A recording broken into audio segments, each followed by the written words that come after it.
Hi, kitty cats. I am Amethysta Herrick, your hostess for the Purple Podcast, a discussion from your friends down here at the Purple Paw Clan, exploring the intersection of identity and gender, sexuality and intimacy, and community and spirituality.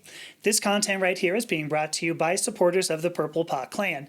If you are already a supporter, let me first of all thank you for your ongoing support. Subscribers not only receive new content directly to their email inboxes as soon as it publishes, but are also able to interact with every contributor directly, and that includes me. And I certainly want to interact with me, so you should too. If you would like to support shows just like this one, as well as the other podcasts, videos, and written articles by our contributors, I hope you will consider subscribing using those links you're going to find down there in the show notes. Okay, I am just beyond thrilled, I'm not kidding, to be speaking with my guest today, Dr. Richard Kaczynski. Hello, Richard. Hello. Oh my gosh, this is so exciting. Oh, I'm happy to be here. Thank you. I mean, this is going to be so amazing.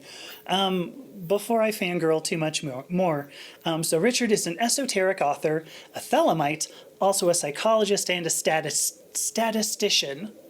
So I almost feel, I just love saying statistician, but you notice I fumbled it. So, psychologist and statistician. Richard's most recent book is called Mind Over Magick. I actually have a copy right here, which is partly why we're talking.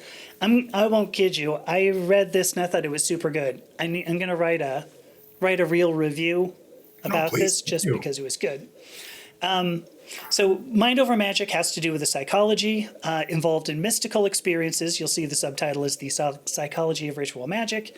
So it goes over magical rituals as well as even some religious experiences, just a whole lot of really cool psychology that plays into the magical world. So, Richard, I always love sort of like an origin story. So forgive me on this, but you're writing about magic now. You have written a lot. I mean, you are, I would call you probably the biggest experts in the world right now on Aleister Crowley's life. Look at you. You're like, whatever. It's impressive. Was your life always magical? Did you came out of the womb and you're just like, oh, magic. Butterflies land on my head. I think about that question a lot. And the reason is that when I reflect on my life, it seems there's just been this background noise of that stuff there, and it's kind of hard to explain because my mom and dad were both Polish immigrants, and being Polish immigrants, they were Polish Roman Catholic, and so we had more pictures of the Virgin Mary hanging up in our house than we did of Jesus. So it's not like they were into, ritual magic or anything like that. Sure. But I had two older sisters, and it's not like they were into all this stuff necessarily either. But I remember as a very young child, there was this paperback book called, How to Test and Develop Your ESP. And one of the tests in there had like a picture, like a stick diagram of like houses, 3 houses. And it's like, have someone, concentrate on one of these 3 houses and see if you can guess which one it is. And so I would do this with my mom. And of course, it's my mom. So, I'm 5 years old. I'm saying, did you guess that? Were you thinking of this house? And every time I was like, yes, I was. It's like, wow, I've got ESP. But so besides that one book, it just seems like this stuff was everywhere when I was growing up. As a very young child, Star Trek had come out, and I loved that. And then Leonard Nimoy shifted to hosting this docuseries called In Search Of, and so I had to watch that. That's what it was. Yes, and I loved that. Yeah, so Star Trek was kind of like a gateway drug to, the esoteric through In Search Of, but there were all these like movies in the theaters, like, the mysterious monsters and things about UFOs. The Man, Myth, and Magic magazine, which was later, collected and published in, 24 volumes or whatever, that was coming out. I remember picking up a copy of Francis King and Stephen Skinner's Techniques of High Magic, which was in like this remember roll a cart in our local grocery store. I made my mom buy it for me. It's like, what was that doing in the grocery store? And so part of me just feels like my whole life I was soaking in this stuff. And so, of course, I turned out this way. But, there's a whole generation that grew up with me that didn't go down this path. So Right. I think there's just something in me that this always appealed to. I hear that. And I do remember in the 1970s, like ESP was, what was the guy's name? Uri Geller. There was Uri Geller. What was it? Randy? The Amazing Randy? Yes. Yes. The Amazing Randy. But all of those things. So ESP was a big, huge thing. What about pyramids? Did you get into I didn't really get into power? that. That seemed a little out there. I find it hard to believe, yes, the shape of a pyramid causes your razor blades to get sharp again.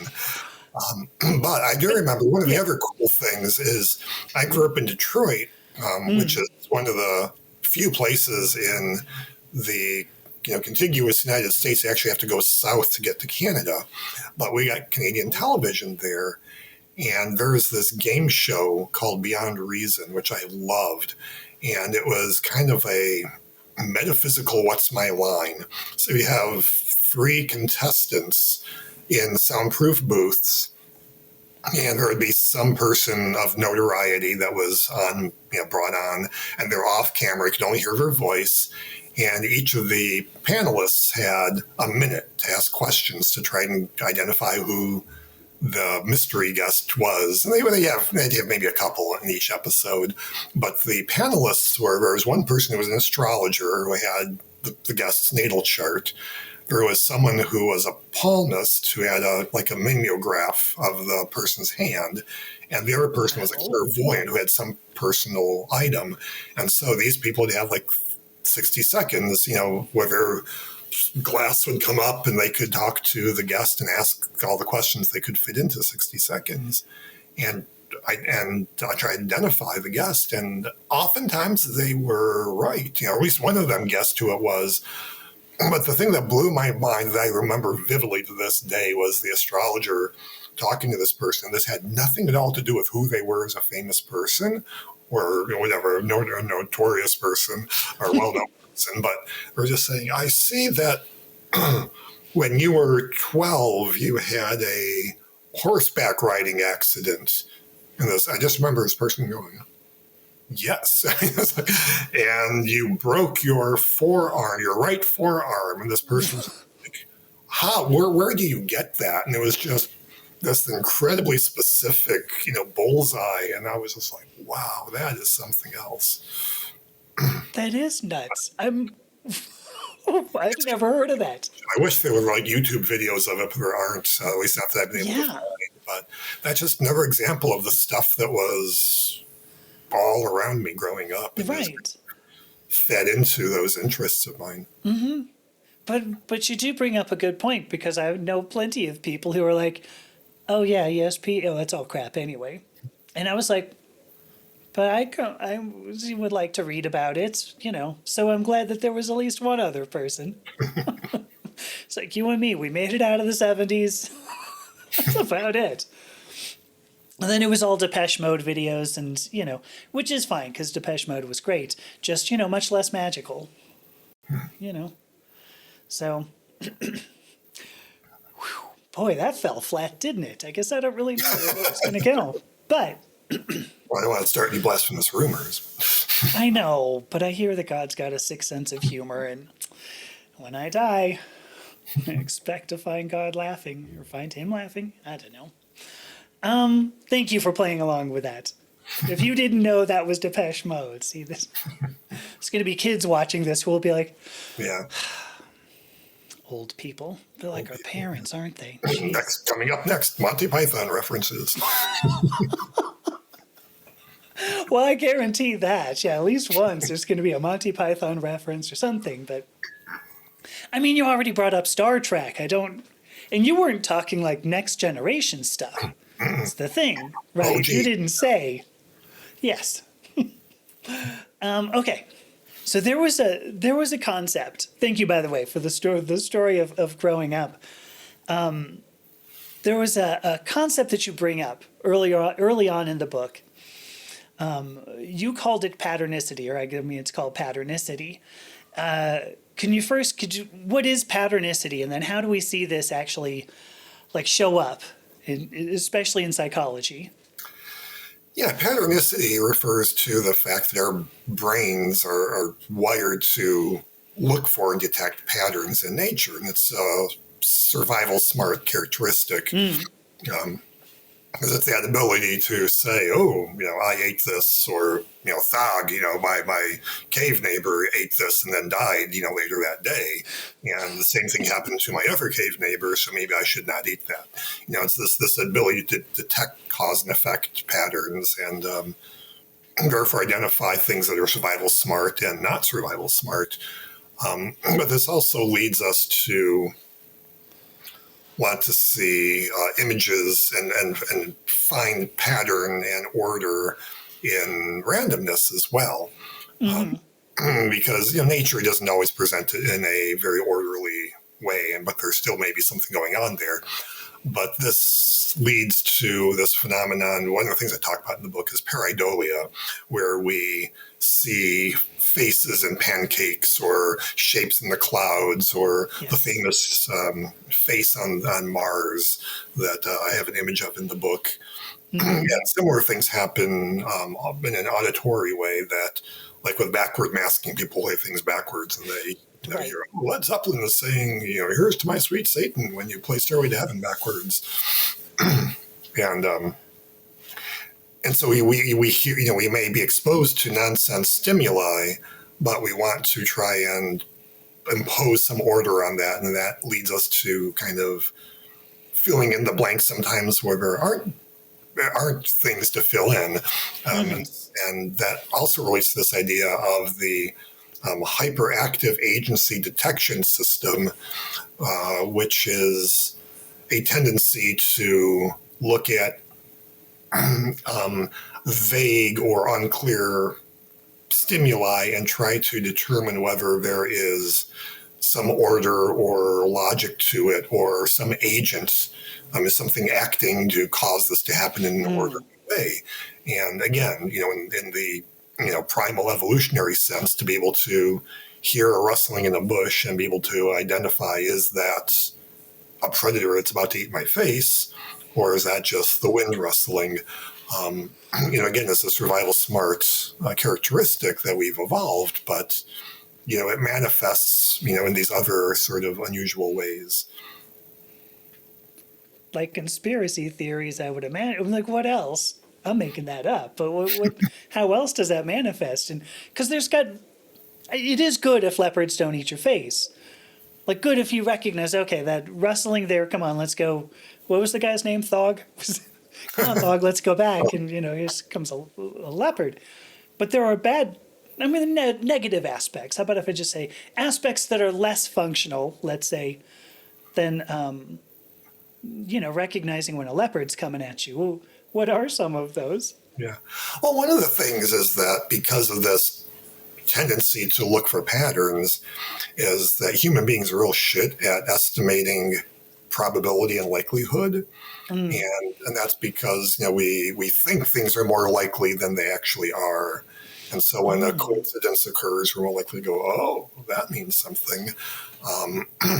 And one of the best examples I can think of is when you shuffle mode on your music player or whatever you may be using. You may have like a list of songs, and if two songs from the same artist show up, consecutively, there's this tendency to kind of go, well, that's not very random, even though, like if you're flipping a coin, yes, you can get heads or tails twice in a row, and that's just the way that works. But we look for patterns, and I catch myself doing this all the time. I listen to my device, on shuffle mode, and I'll be like, why am I hearing 3 songs from this one obscure album when this other artist that I have 30 albums for hasn't turned up once in the last 2 days?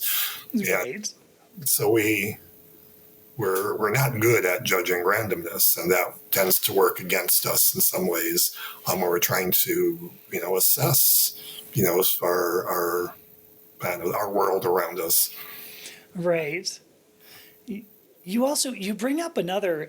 There's a story that you mentioned in the book, and I'm gonna, I'm not gonna do it justice. So you fix it when I'm done saying Okay. it. But there was, so if you looked at, like, because let's go back to ESP because it was fun, right? Why not?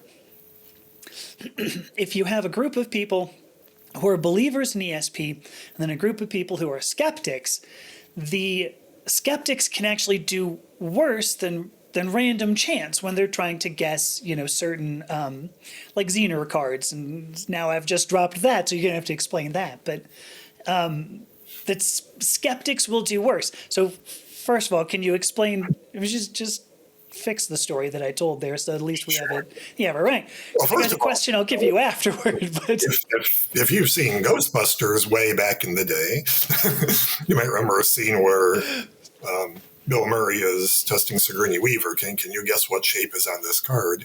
yeah, And that's what the Xener cards are. These blank cards are on one side. There's one of 5 shapes. It's a circle, a plus sign, a wavy pattern. I think like a square triangle. Yeah. But something like that. So the idea is this has been used in ESP testing where one person is the sender and one is the receiver. And so the sender will try to, concentrate on the image and, send it into the mind of the other person. And the receiver then will try to guess what the card is. And that's kind of a standard bit of, one of those old school ESP sorts of tests. I believe they developed at Duke University here where I live. But before I go any further, I guess I should also say that, I recognize that ESP is one of these more controversial areas of parapsychology. A lot of psychologists treat it as pseudoscience. And in my book, I don't really give a whole lot of space to ESP research itself, partly because I don't want to have people just disregard the entire book, which is very evidence and science based. Sure. But I also kind of feel like there are some great books out there that talk about ESP and magic already.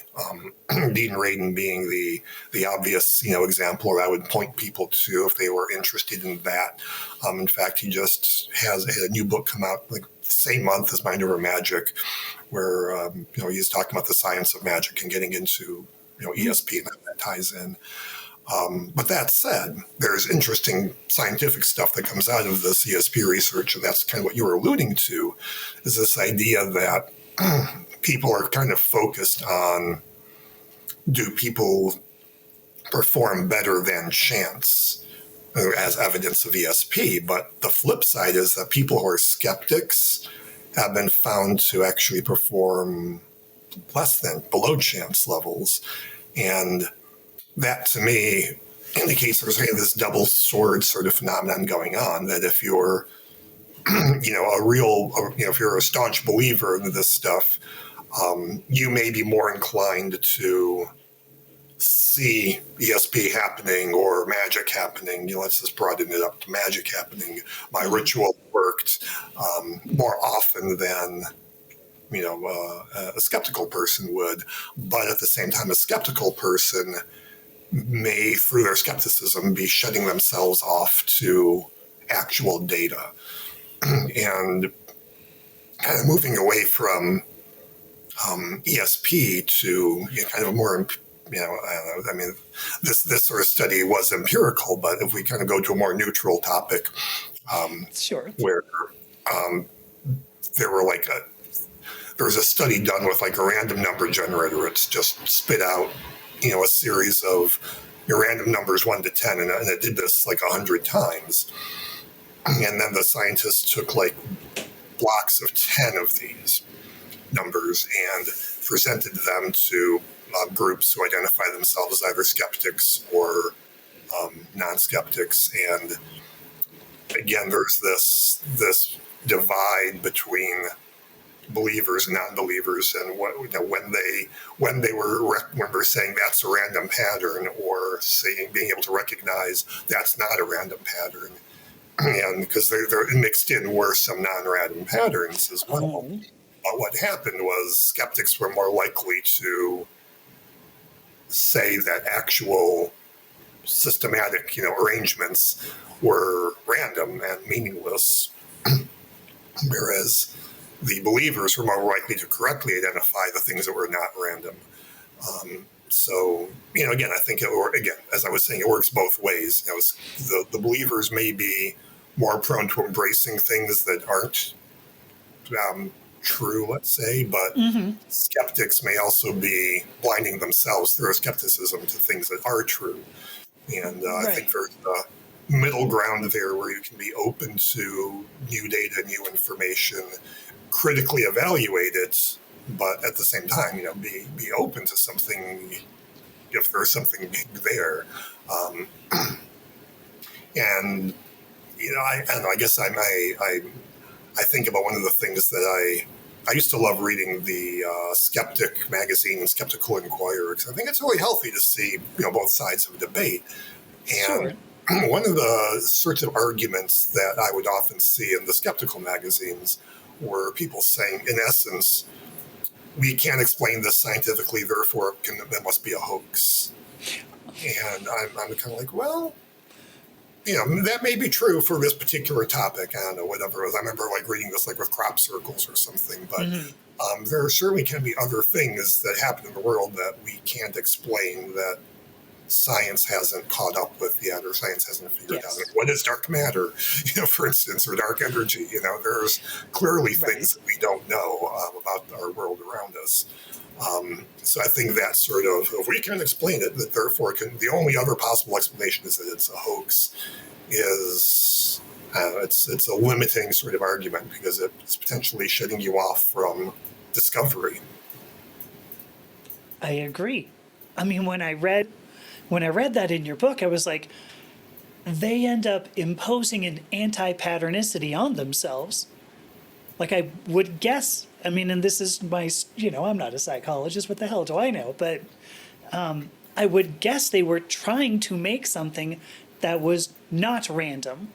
Subconsciously, they're like, how can I make something that is not random, so that even if I just guess, the randomness of the actual cards won't match the non-randomness of my guesses.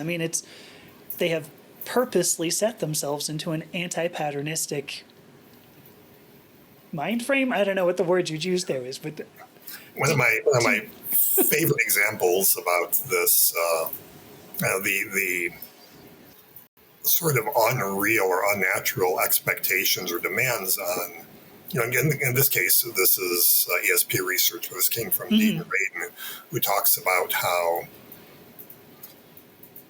people who will not accept ESP research want to see this really hard and almost perfect level of performance from people who are psychic. And Dean Radin's comment was, for ESP to be accepted, they want people to behave 100% of the time, yet we will pay millions of dollars to an athlete who can hit a ball with a stick 1 out of 3 times. And it's a good point. Yes. Yeah, I love that metaphor, because no one can do anything 100% of the time. Right. Well, I think this, because ultimately, patternicity, because I kind of have a point that I almost wanted to make there too, because when patternicity is one of those things that drove science. It's not just magic, right? Because we can just go, wow, look at that, I threw an apple up and it hit me in the face. How about that? That's really, coming back down, everybody. The point was you threw it up, hit in the face, and the back down. I don't know. I'm looking at this, thinking about this in my head, and it didn't work. But so, we want to explain those types of things because we see a pattern. We throw it up, it comes back down. The point being where that hypotheses come from, yes, is patternicity. And so we may use this to think about ESP, but we also use this to think about how semiconductors work, right? I mean, just the probability of how a semiconductor works is how we ended up creating lasers, like, for the first time. So, sorry, that was my background with semiconductors. Yeah, no, I figured if you're talking right. about your background, So, like, there's a good purpose to patternicity too. A very positive effect is that we go, well, can we actually explain this? But as you just brought up, then we have this sort of disconnect. You go, well, I don't know, we don't have an answer for it now, so it must be fake. And this idea that science needs to explain everything immediately, and we see it doesn't happen. There's so many things we don't understand. Dark matter is the one that I bring up all the time, by the way. I love how we have this whole model of the universe, and we're like, well, about 2/3 of the matter in the universe, like, we don't know where it is. Yeah, there's actually a great book called We Have No Idea. And it's written by two people. One's like a science writer and one's like a famous science cartoonist. But we're talking about all the questions in science that can't be explained, like what is gravity? But also just the fact that, what we know, the observable universe accounts for just a small percentage of what's out there, that there is this thing that, for lack of a better term, being called dark energy and dark matter. Right. And we don't know what it is or how it works. And just this idea that, some huge percentage of the world around us, we just have no idea. It's really, exciting and mind-blowing at the same time. I get, the thing is that it shows up in in all of our lives, especially in politics as well, because you'll get somebody who goes, because there is a whole, like, body of data, right? Climate data, global climate data that we've been taking for 175 years or so. Is a lot of data, right? Almost a couple hundred years. Depending upon how you want to set up the model, either the Earth is going to fall apart tomorrow, like, just going to explode. Sorry, everybody, fuck it, done. Or we have nothing to worry about, and everything is hunky dory, and until, I guess, Jesus comes at the very least. So, I guess my point here is that we will willingly blind ourselves to reality with this idea of anti-patternicity. And you notice I just used two different, like, both sides of the extremes of the political spectrum there. We will purposely blind ourselves in order to make, like, a political point or something like that. I realize there's no question here, Richard. I'm going to have to just pull some. You're reminding me, like, one of the arguments, like, well, we've only been keeping, climate records for so long. Sure. But I was in Denver a few years ago and, had the chance to tour the ice core lab there. Mm-hmm. And so, what happens is they go out, scientists go out to Antarctica and the Arctic area, and they'll dig up these long, tubes of ice basically from the ground. Yeah.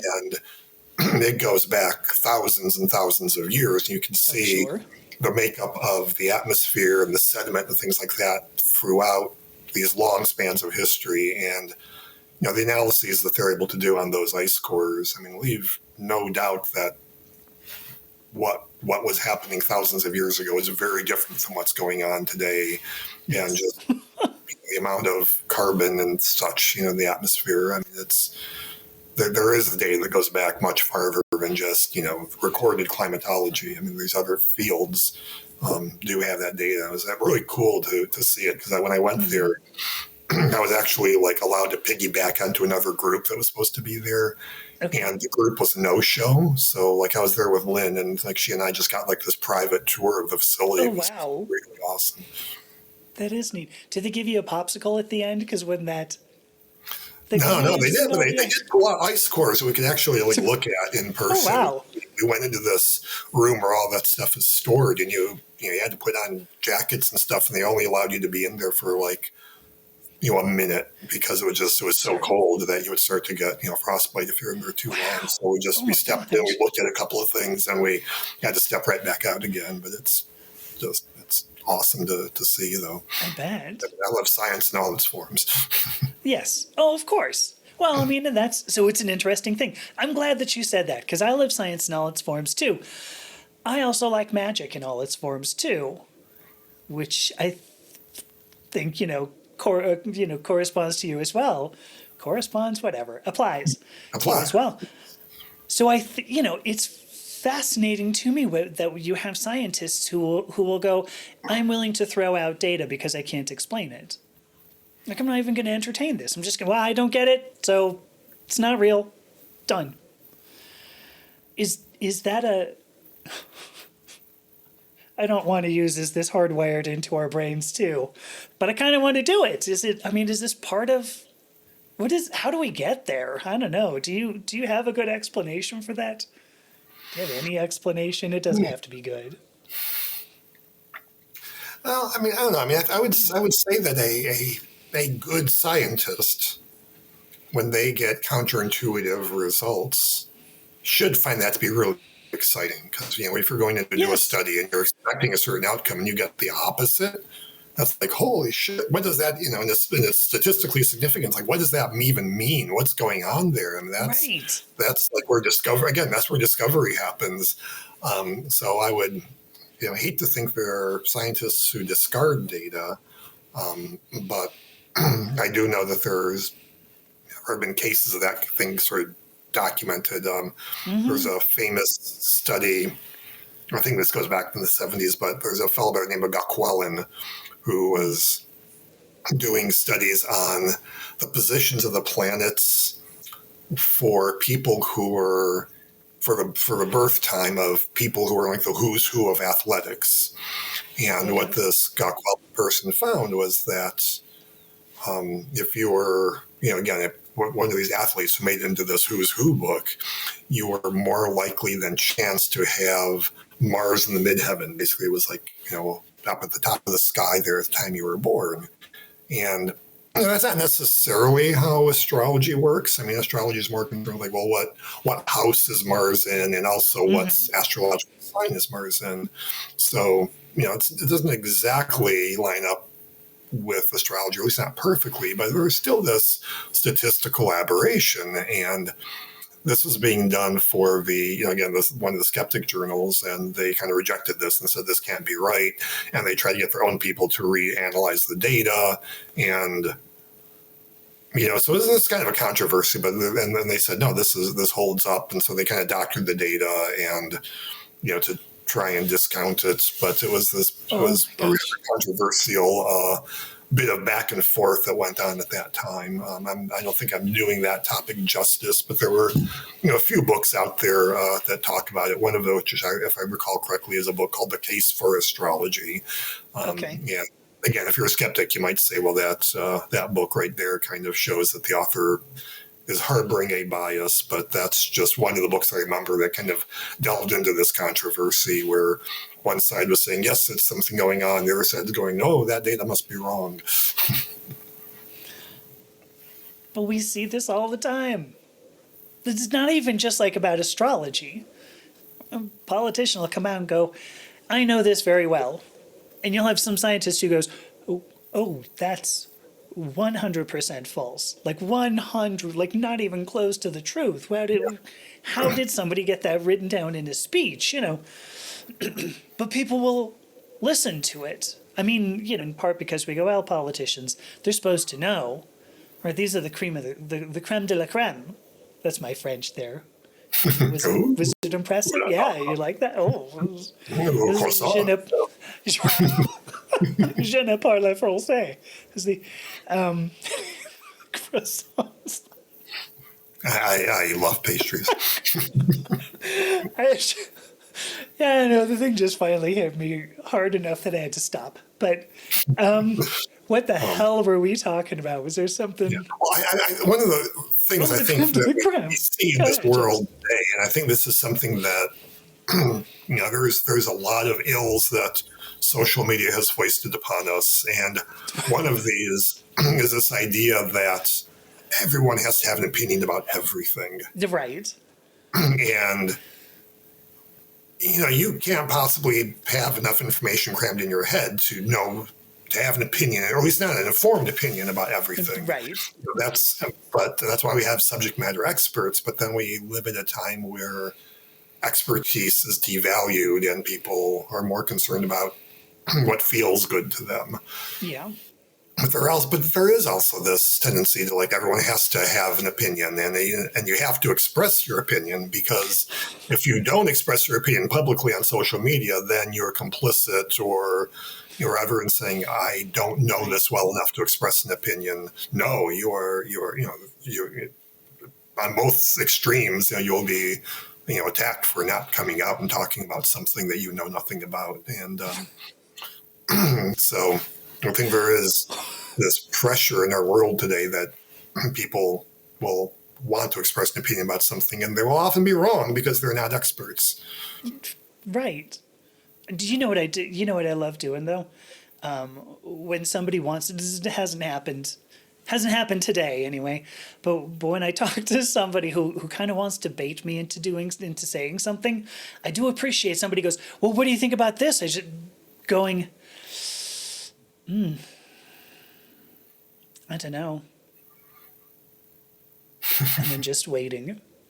Because then they're like, well, but just the sputter for a while. And then you're like, no, I don't know. I don't know enough about that to make a point. Why would I do that? That seems kind of weird. I love it. It's not like I do that, sometimes I've done it for chuckles, even if I do know a little bit about something. Mm-hmm. But if you're going to have an argument with somebody, we were talking about this earlier, if there's going to be an argument, like, at least have a reason for knowing or for believing what you believe. Because if you don't, great, I'm glad you have an opinion. That's not an argument, so. Yeah. Well, that's one of the things I learned as a college lecturer, very quickly. It's that people ask you questions that you may not know the answer to, and it doesn't serve anyone just to make up some bullshit answer. It's far more better to say, no, I don't know the answer to that. Let me find out, and we'll talk about it at the next class. Right. Which is which kind of how science works.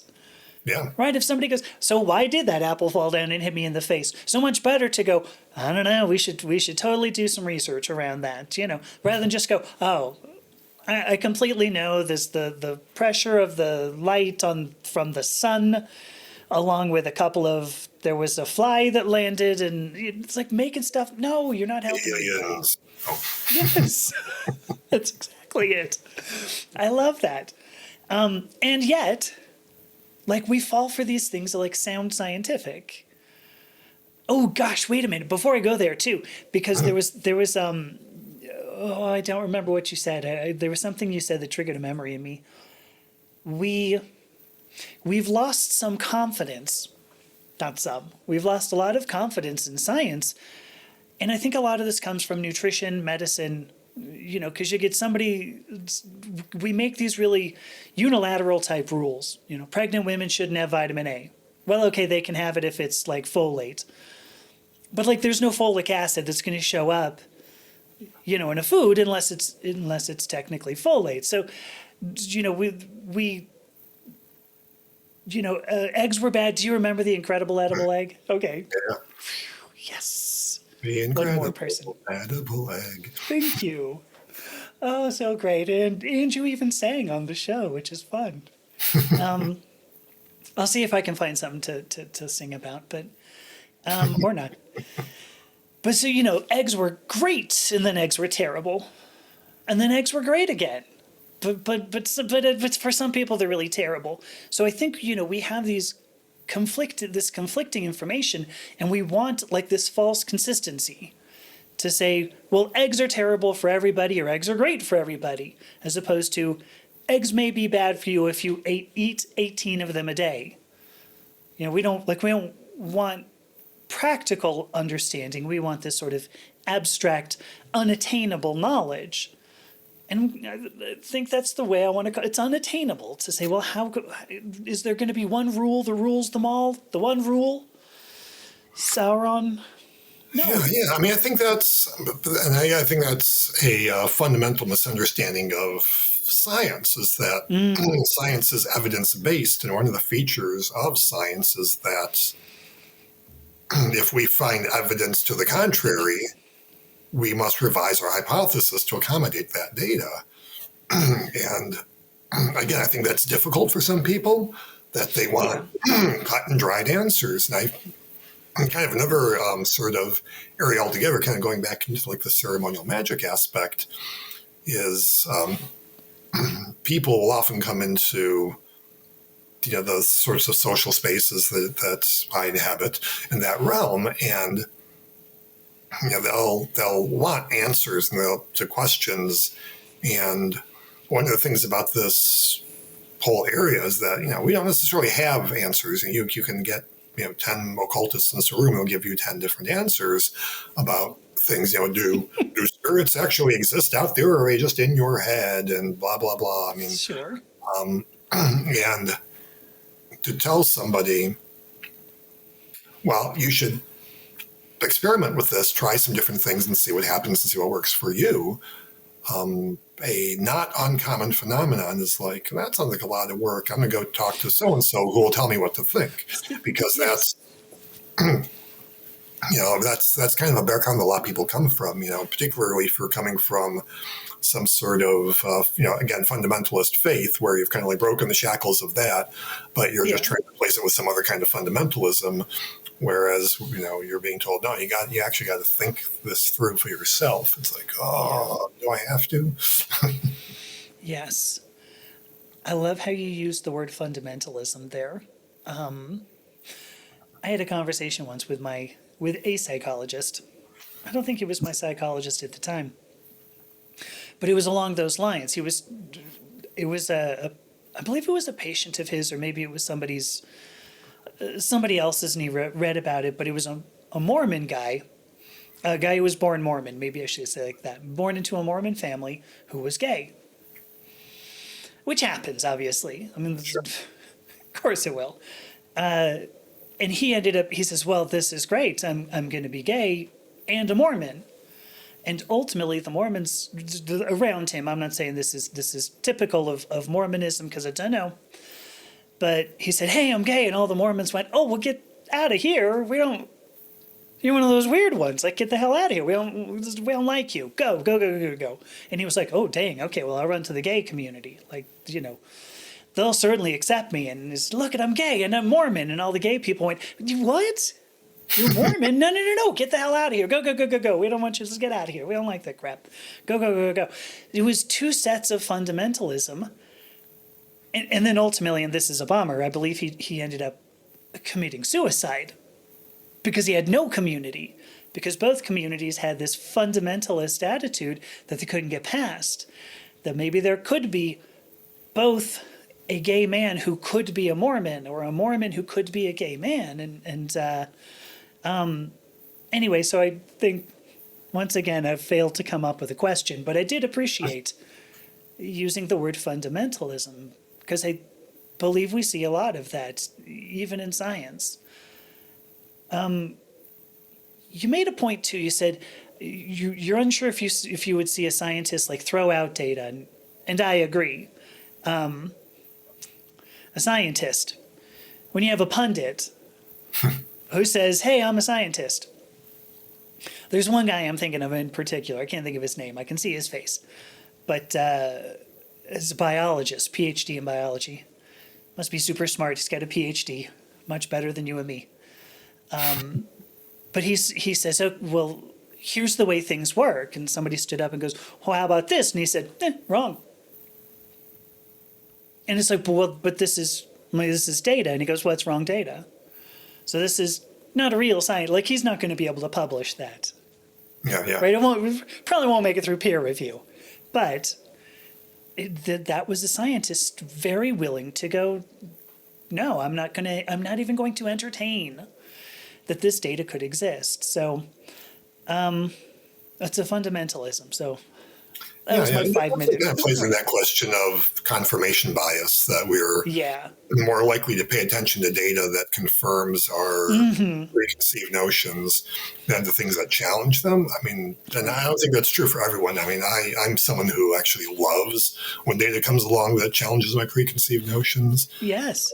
I mean, just as an example, when I discovered the Golden Dawn and Aleister Crowley and things like that, I started studying, the Hermetic, Kabbalah, and it's something that just came very naturally to me. And I thought, oh, this is really cool. I get this, this structure, this filing cabinet system, the numerology, all this stuff. Yeah, I get it. And then years later, I picked up this book by Arya Kaplan on this text, a Kabbalistic text called, Sefer Yetzirah. And he's presenting this from a more traditional Jewish perspective, and even the right down to the fundamental structure of the tree of life, which is kind of the map that is used in Western esotericism. It's completely different. And rather than just kind of saying, well, this is a bunch of bullshit, I was just like, oh my God, this blows my mind. I know nothing. And I was reading this book, so this makes so much more sense.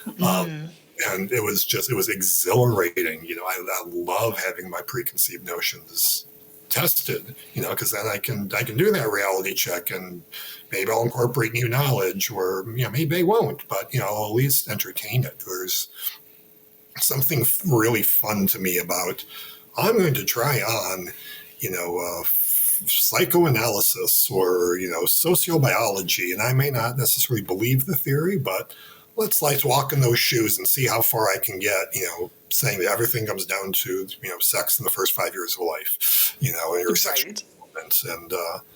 And it's like, well, that's interesting. You can explain quite a lot from that perspective. Okay, now I'm going to take that jacket off because, I think... because there are many things I think I had a question there, but just saying... you don't have to ask me questions, so that's fine. Perceptions, see the world from a different angle. Yes. Well, I mean, and ultimately, for what it's worth, I think that's the should be the interplay. I don't know if I want to use that word, but sort of the I think interplay is good enough. The way that you have science and magic sort of, well, my hands aren't being shown, but how they can live side by side. Because it wasn't that long ago that, you threw the apple up, it came down, and somebody said, how come? And you went, magic, what else do you want? And the person went, that's cool, I just wondered, magic, done. And walked away. Now I think if you did that, and it's obviously not the apple, because somebody would go, oh, I already read the story about Isaac Newton, and you go, okay, cool. But you show them something, and they go, how does it work? If you go magic, they're going to go, you're a nut, I'm out of here. But I think, it's interesting. A lot of scholars of Western esotericism talk about this idea of disenchantment, the idea that as science advances, the belief in magical views of the world diminish. But now there's also talked about re-enchantment, and but also just this idea that why are we I had a reporter once, wanted to talk to me about metaphysical beliefs, because say why, because this book just came out, and they're saying, well, can you explain psychologically why there's this boom in interest in occult stuff lately? And my response was, actually, there's always been interest in this occult stuff. I think it's more of a matter of what's popular in the algorithm or what's popular in media that the media tends to focus on may shift in that direction. But there's always been people who have been interested in this stuff. It's not like that ebbs and flows so much. It's, we've always been here. Well, what about that skepticism that we have in science? I mean, at this point, and I'm not going to put any names on anybody, but if you make a video and you have somebody in a white lab coat, and the person comes up and says, I'm Dr. Smith, and this is the truth, people will watch that and go, well, it must be the truth. he might have an EDD. Like, it might be totally not even, science, but we have this distrust, and I think that's the word I want to use, not mistrust, but a distrust. We've lost the trust in, it used to be, gosh, I want to use the word sacred. I really do. Because science was sort of sacred. It was, you had people who were not going to be swayed by politics or situations, whatever.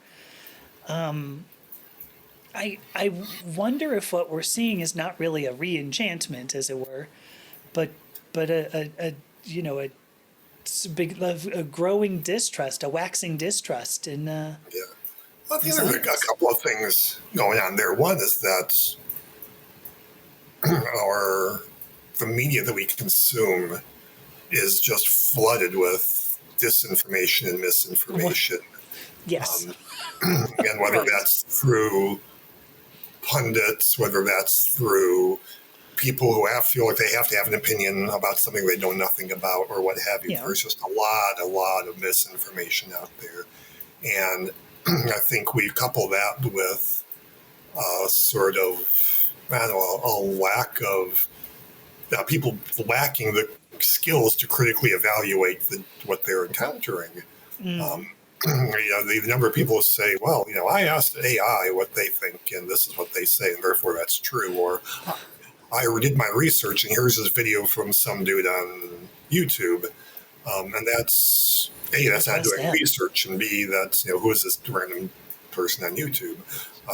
And so I think there's a need to critically evaluate, consider the source and critically evaluate things. And that's true whether you're talking about, the things you encounter on social media, but also, trying to critically evaluate your own magical practice. So it kind of brings us back to the book. And you can do that. You can keep records and a log and review your results and work through, what sorts of techniques work better for you. And the idea is that, you shouldn't necessarily expect to be able to pick something up and master it, right out of the gate. I mean, you use the analogy of a musical instrument. I mean, that takes practice to work up a certain skill level of, proficiency. And you might need to do that with certain magical exercises in your own spiritual practice. But if you've been kind of banging that wall for a while and you're not getting anything, that might be time to say, okay, well, this isn't working for me. Let me find something that does. And it's a big world out there, even though the title of Mind Over Magic is the psychology of ritual magic. I define ritual magic very broadly and very inclusively. And so when I'm not just talking about the Golden Dawn ceremonial magicians or Aleister Crowley, even though that's kind of where my name is associated, I very intentionally tried to cite authors who have done writing about yoga or witchcraft or any other sort of spiritual pursuit. So the term there is very inclusive. So there's a lot of latitude for you as a practitioner that if a particular thing isn't working for you after a while, there's plenty of alternatives out there to try to pick up and, again, kind of methodically work through what works. Yeah, I will admit, I think the best aspect of Mind Over Magic is, or the stuff that I love the best is actually because you don't make a distinction between science and magic. Science is a process to which you can apply, that you can apply to your magical practices. I hope that came out right. So science is a practice, and you can apply it to your magical practices. And I love that. I mean, there's a whole chapter just on the, how the scientific process works, which in a book about magic. So I'd love that's the thing. There's a lot of this, and Crowley, for instance, talks about the method of science, the aim of religion, and using the scientific method. But other than saying keep a journal, he doesn't really talk a whole lot about how to do this empirically. And so, since I used to teach graduate level classes in research design and methodology, I thought, well, let me put a semester worth of material into one chapter. Should be simple. Yeah. 20 pages, no problem. But it's really useful because, I think a lot of people do see science as something that is, a collection of facts, as I've called it several times, as opposed to a way to find some of those facts and maybe even why those facts came to be. Until you figure out that wasn't why they came to be, and now you have more work to do. So I love that about the book, the idea of applying a scientific method to, what is it that we experience when we have a magical practice. So, Yeah. so thank And you. I think one of the things, too, that I like to point out is that, again, coming back to Crowley, who is a person I'm familiar with, so there's a lot of references to him. But he defines magic as the science and art of causing change to occur in conformity with will. But that first part, science and art, and I'm not trying to say science explains everything that happens in magic, because there's also the art piece to it. And through the scientific research I present in the book, I can talk about how doing these various daily exercises, how putting on magical robes, how doing pranayama or meditation, or, burning incense or intoning, a chant or trying to contact some other entity or what have you. What the psychology is involved in that's being consciously or not, employed to produce this sort of altered state of consciousness. But it's in that altered state where this other piece, the magic, the art, happens. And psychology is not going to explain that, but psychology can tell us how that makes this pursuit more efficacious and what the benefits are from doing so. Yeah. Oh, that's so cool. I love this book so much. I'm going to show it again, too. Because I want to. So here's Mind Over Magic. Just, I don't know, where's my camera? So we do, unfortunately, we're running low on time. Before we quit, though, I'd love, can you tell people how to find you and how to find the book? Just in general, how to find you on the internet? Sure. Mind Over Magic is published by Park Street Press, which is an imprint of Inner Traditions. So they are distributed globally. So you can find this book both as an ebook and as a paperback. There's also a audiobook being produced, although I don't really have an ETA on that yet. But you should be able to get the book in its two existing formats, pretty much from your preferred bookseller. And you can also find me online. I have a website at richard-kaczynski.com. And then my socials include Facebook, Instagram, Threads, and Blue Sky. All right. I will get those other three. I only knew Blue Sky because that's the only place I follow you. But because I'm not on any meta things any longer. But you are pretty active on Blue Sky as well, so. Yes. Yeah, pretty much everything I post on one platform I post on the other. The only thing I run into is the Blue Sky character limit makes it a little bit harder to post some more discursive sorts of things that I might post somewhere else. And I think they also have like a 4-image limit on posts. So if I'm like, oh, here, I was on vacation, here's 20 vacation photos, I can't do that in one post. So occasionally I'll skip something on Blue Sky, but for the most part, I put the same thing on all my socials. So if you follow me on one, you don't really need to follow me on the other. So whichever one works for you. But follow Richard on all of them. If you're on all of them, follow him all over. Richard, I'm going to tell you, this was, because you and I spoke, couple of months ago in order to set this one up. Right. And I hung up with you. It was video, so I guess it's not exactly hanging up. 70s and 80s coming back at me. But I walked out of the room. Right, exactly. It was, well, I'm done with you. Right. And then I kind of thought of you on the other side going, hello, hello, is anybody there? Hello. Exactly. But we hung up, whatever, however you put that. And I walked out and I was like, oh my gosh, I love that guy. I was like, you are so fascinating, so, I don't know, so engaging. But it's been a fun conversation. I almost, we had a little bit of chatter, before we went live, and I almost wish like we had recorded that as well. But I know. So it goes. That's the cardinal law, right? You don't want to talk you want to talk enough that you can go, okay, do we have the wheels greased, but not so much that you go, oh, that was really good content. I wish we'd shoot. All right, well, let's hit record now. And then you can't recapture it, but right. It's fine. This was great. So thank you so much. Thank you so much. Yeah, no, this was great. So, all right, so I've thanked you. I'll go ahead and do my little shutdown thing. I am Amethysta Herrick. I was talking with Dr. Richard Kaczynski about Mind Over Magick, the book, his book Mind Over Magick.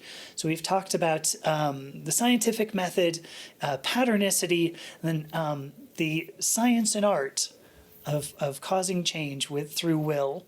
Did I get that right? Did I get those close enough? Close enough. A perfectly fine paraphrase. Great. Well, because I get confused, because I think Dion Fortune says the science and art of causing change in consciousness application of will. I get the two hard. Anyway. Some people get caught up on the exact wording, and it's just like, it's close enough. Yeah, that's the idea. Close enough. All right. Well, again, thank you so much. Such a great time. Thank you, Richard.